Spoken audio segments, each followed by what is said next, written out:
What's up YouTube, this is Ichiri, welcome to the channel, and today I'm giving you 5 reasons why you should get the Yamaha MT-07 in 2025.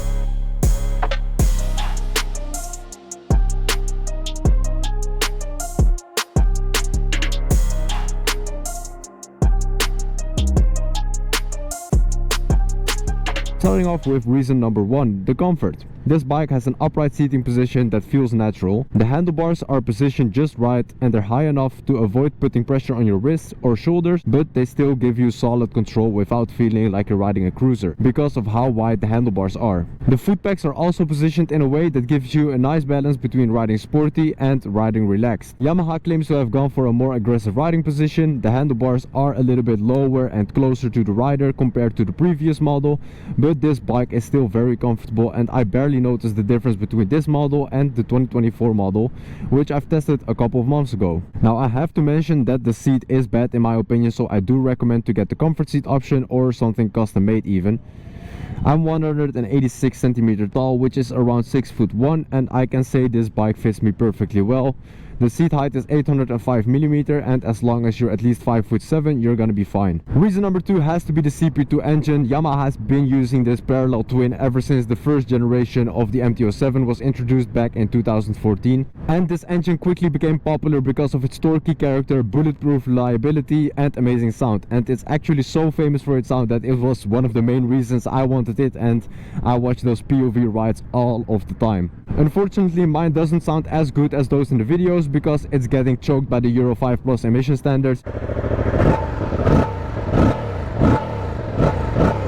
But Yamaha found a nice workaround. They added these acoustic sound enhancing grills, and believe it or not, they actually make a difference. I was skeptical as well, but when you open it up, you really do get that growl. And it's a small touch, but much appreciated. As for the technical numbers, the CP2 engine has 689 cc, producing 68 Nm of torque at 6,500 RPM, and it makes 74 horsepower at 8,750 RPM. But since this is the 35 kilowatt version and it's restricted for A2, the power is limited to 47 horsepower at 7,750 RPM. But don't be fooled, you can still have plenty of fun with the A2 version. It's got a very linear power delivery, which makes it very predictable and beginner friendly, and while linear might sound boring on paper, it's actually the opposite. The MT-07 has very usable power in every part of the rev range, and it doesn't matter in which RPM you're in, it's always ready to go. Reason number 3, the new technology. The 5-inch full-color TFT display is super clean, it's very easy to read, and it gives you 4 different themes to choose from.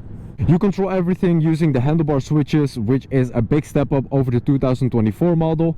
It has smartphone connectivity through the Yamaha My Ride app. You can see calls, notifications, and my favorite feature, navigation, straight on the dashboard. But that's not all. The 2025 model now comes with ride-by-wire, and this means the throttle is electronically controlled instead of mechanically, and this means you've got a smoother, more responsive throttle, and in my opinion it completely fixes one of the biggest complaints people have with the older MT-07s, and that was the snappy on and off throttle. Other people said it was part of the character, but with the ride-by-wire you can choose both. That's because the ride-by-wire unlocks ride modes and traction control, so you've got sport, street and custom mode, while the A2 version only has street and custom.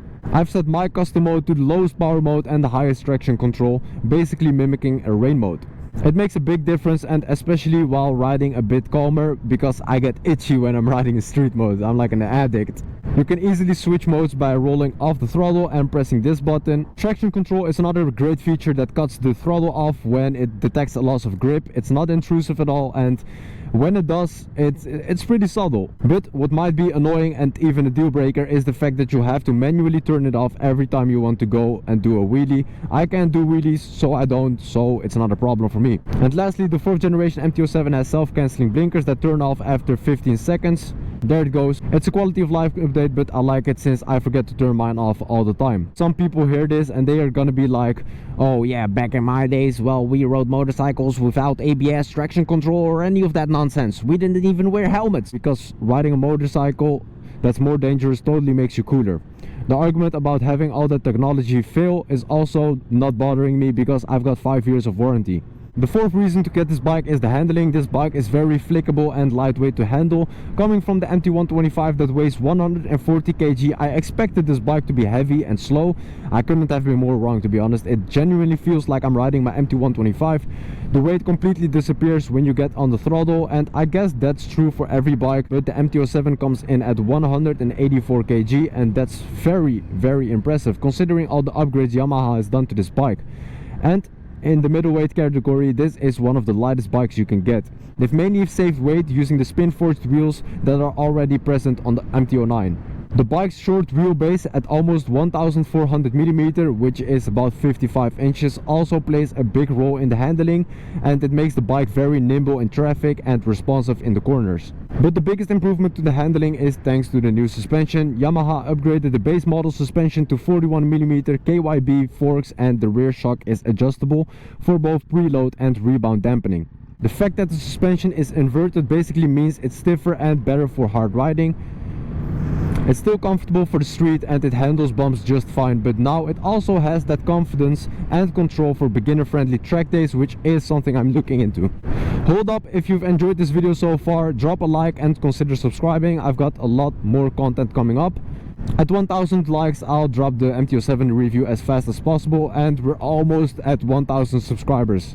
Anyways, reason number 5, the looks. I love the look of this Yamaha MT-07. It's super futuristic and it reflects the aggressive nature of the bike. At first I didn't really like the Cyclops headlight, it was kinda different, but I had the same problem with the Gen 3 MT-07s. Once I saw the bike in person at the motorcycle event, I knew I had to get it. For the looks, you can also choose between 3 different colors. This one is called Ice Storm and it's a total head turner. Lots of people complimented me on the blue rims and I really like them.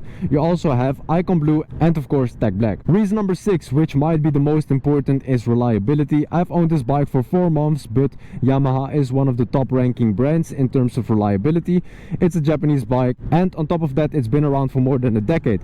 And fair enough, don't fix something if it's not broken. They use this engine for the Tracer 700, the XSR 700, the R7, the Tenere 700, and the bestseller, obviously, the MT-07. And if something breaks, you've got aftermarket parts everywhere. You can get OEM parts or some performance upgrades.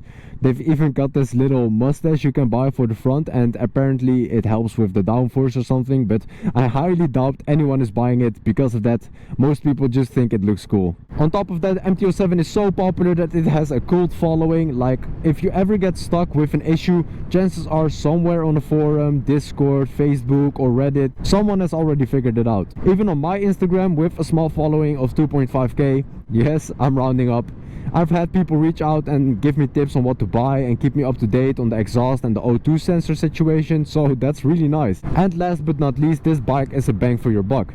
It has a 5-inch colorful TFT display with smartphone connectivity and navigation directly on your screen, ride-by-wire allowing for different ride modes and traction control, inverted forks, optional up and down quick shifter, Dunlop Sportmax tires, lightweight spin forged wheels, improved dual front brake discs, an acoustic sound system, and of course the new looks. I mean, look at it, it's beautiful.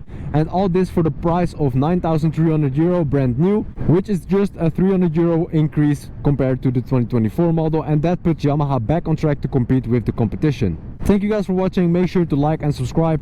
We're almost at 1000 subscribers, which is insane, and more banger videos are coming. POV rides, reviews, a top speed video, a motorcycle trip, and much more. So with that being said, I'll see you guys in the next one.